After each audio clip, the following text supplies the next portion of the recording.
Un calme trompeur au-dessus d'une vallée silencieuse.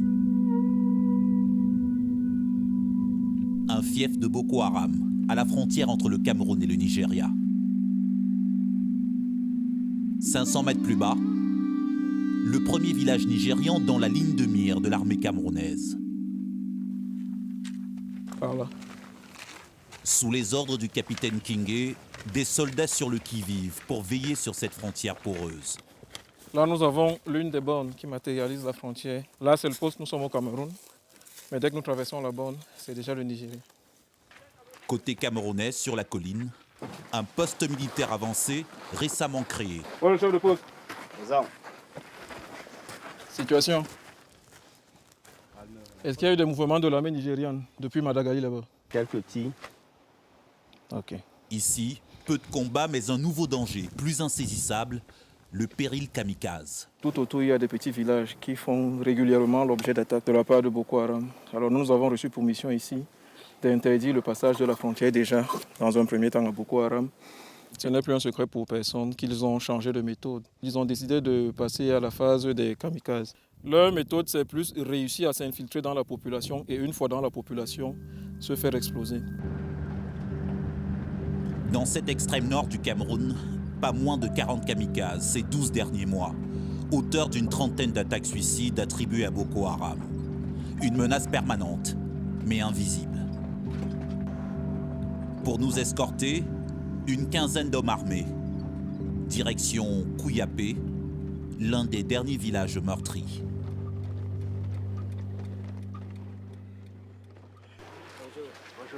Ça va bien. À l'arrivée, accueil par le chef d'un village encore sous le choc de l'attentat suicide contre sa petite mosquée. Comme vous pouvez constater, comme ça, ils sont en train d'enlever les pierres pour sortir les corps. Sur cette vidéo amateur, la mosquée filmée après l'attentat par le premier militaire arrivé sur le site. Comme vous pouvez constater, dans cette mosquée, il y a eu 13 morts, effectivement. Ça, c'est les éclats de l'explosion. Là, il y avait au moins 3 cadavres. De l'autre côté, 4. Il y avait aussi quelques cadavres ici. Le kamikaze était là. Ses jambes. L'autre jambe était là. Et le kamikaze est venu. Dès qu'il est entré, il a fait déclencher sa charge. La tête s'est retrouvée de l'autre côté. Depuis que quand elle s'explose, la tête part plus loin. Dans le téléphone d'un des villageois, une photo des restes de l'assaillant, à peine 14 ans. Un adolescent enrôlé par les djihadistes nigérians, tout comme ces adolescentes, arrêtées avant d'avoir pu actionner leurs engins explosifs. Des grenades fabriquées à partir de bombes à sous-munitions. L'arsenal type des kamikazes, désormais traqué par l'unité d'élite de l'armée camerounaise. Allez-y. Un corps d'élite, le bataillon d'intervention rapide, le BIR, contraint de trouver une parade à cette vague d'attaques suicides. Ce matin-là, le lancement d'une opération anti-kamikaze préparée depuis 2 semaines. Tu as déjà combien d'hommes là-bas? Tu as combien? 240. Ok. À la tête de l'opération, le lieutenant-colonel Ndlaté, chargé de conduire la riposte à cette campagne kamikaze. Une contre-offensive prévue directement sur le territoire nigérian, de l'autre côté de la frontière. Une incursion terrestre visant un camp djihadiste repéré en amont par les renseignements camerounais. Nous allons aller essayer de trouver une base à proximité de nos frontières, d'où partent les kamikazes, et essayer de démanteler tous ces réseaux qui sont liés à la formation, à l'entraînement et à la mise en œuvre de cette stratégie de Boko Haram qui est relative à l'utilisation de ces kamikazes. Aller frapper les kamikazes jusqu'au Nigeria, une opération plutôt risquée. Pour préparer cet assaut, rendez-vous dans leur camp de Kolofata, la base arrière de l'opération, près de la frontière nigériane. Calme-vous! L'ensemble des task force à mon commandement. Repos! Face au lieutenant-colonel, 350 soldats sur le pied de guerre. Bon après-midi, messieurs. Nous sommes à la dernière phase de nos préparatifs. Les détails opérationnels complets vous seront donnés par l'ensemble de vos commandants d'unité. pour le franchissement.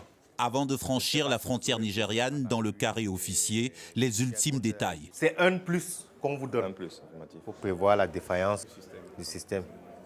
Et là, si on est coupé, c'est pas bon. Dans toutes les têtes, le risque kamikaze.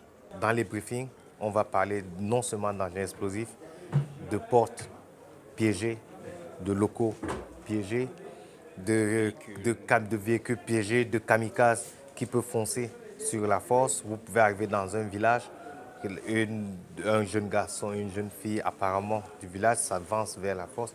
Donc nous essayons de mettre nos hommes au fait de cette menace-là et de ces risques-là. La fin du briefing et le début du compte à rebours pour le lieutenant-colonel avant l'opération prévue dans 24 heures.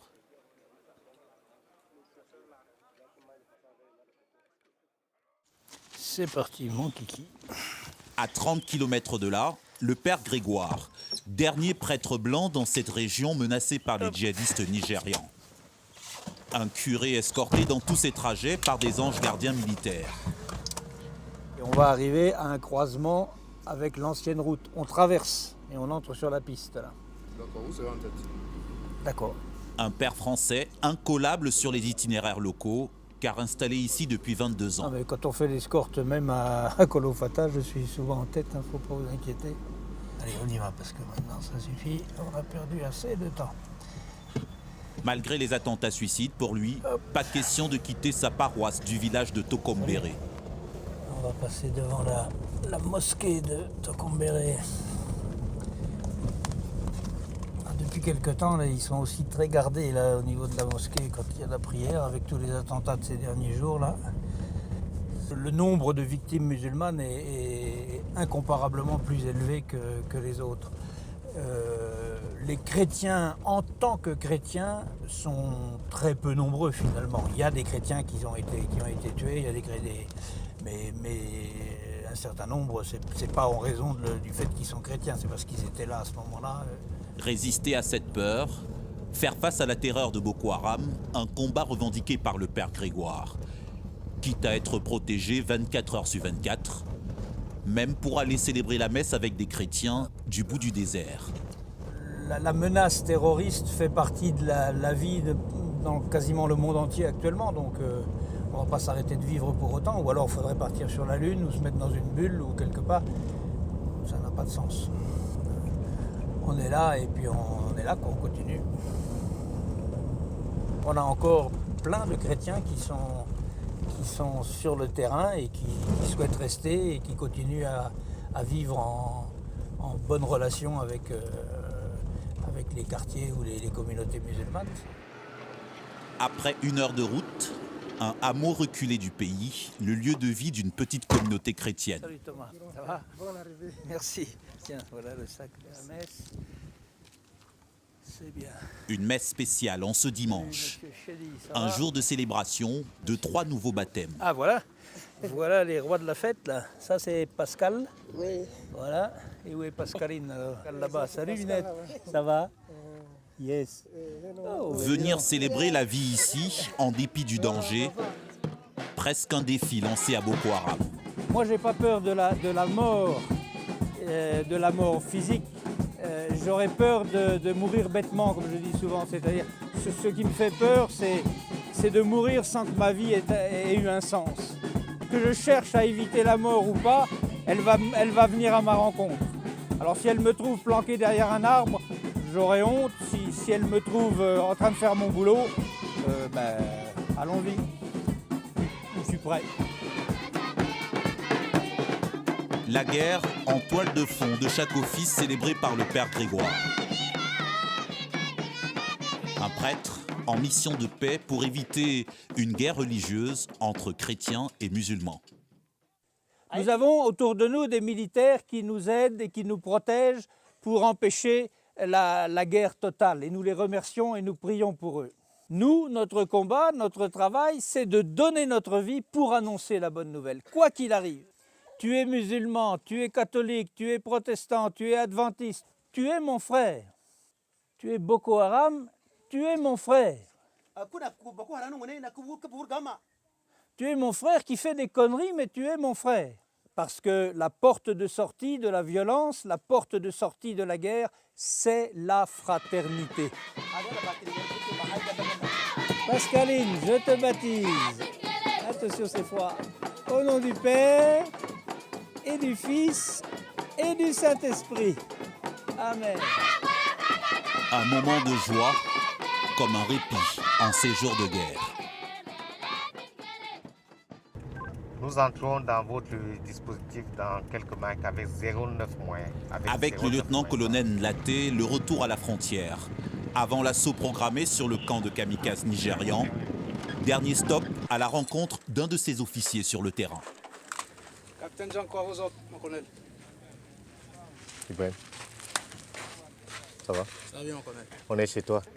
Un officier chargé dans ce secteur frontalier d'organiser la collecte de renseignements auprès de comités de vigilance comme celui-ci, des groupes d'autodéfense créés par centaines ces derniers mois. Que le chef du groupe se mette en tête et les autres se mettent derrière lui. Hey, voilà, groupe. Transformés en vigie par les militaires, des villageois, les principales victimes des kamikazes, désormais en première ligne pour repérer les porteurs d'explosifs avec leurs armes rudimentaires. Ici, c'est le bâton pour battre le Boko Haram. Ici, c'est le machette. Bon, nous, on ne dort pas, on veille chaque jour. La nuit, la journée, nous, on se tient là. Je rappelle juste les consignes. Dès qu'il y a un incident pendant que vous surveillez la nuit, n'oubliez pas, vous avez les téléphones, vous appelez. Par ces temps de kamikazes et d'attaques suicides, il nous est assez difficile d'aller directement au contact des populations. Donc, ils nous permettent de combler certains vides en ce qui concerne la surveillance, dont ils sont à peu près les yeux. En rien, ils ne sont des combattants. Du courage, c'est bien, c'est bien, c'est bien. Au soleil couchant, quelques heures plus tard, le BIR lancera son assaut de l'autre côté de la frontière. Mais pour des raisons de sécurité, nous n'avons pas été autorisés à les suivre au Nigeria. Seules images de l'opération, ces photos prises dans le camp djihadiste. Des armes, de l'argent, des munitions, un drapeau.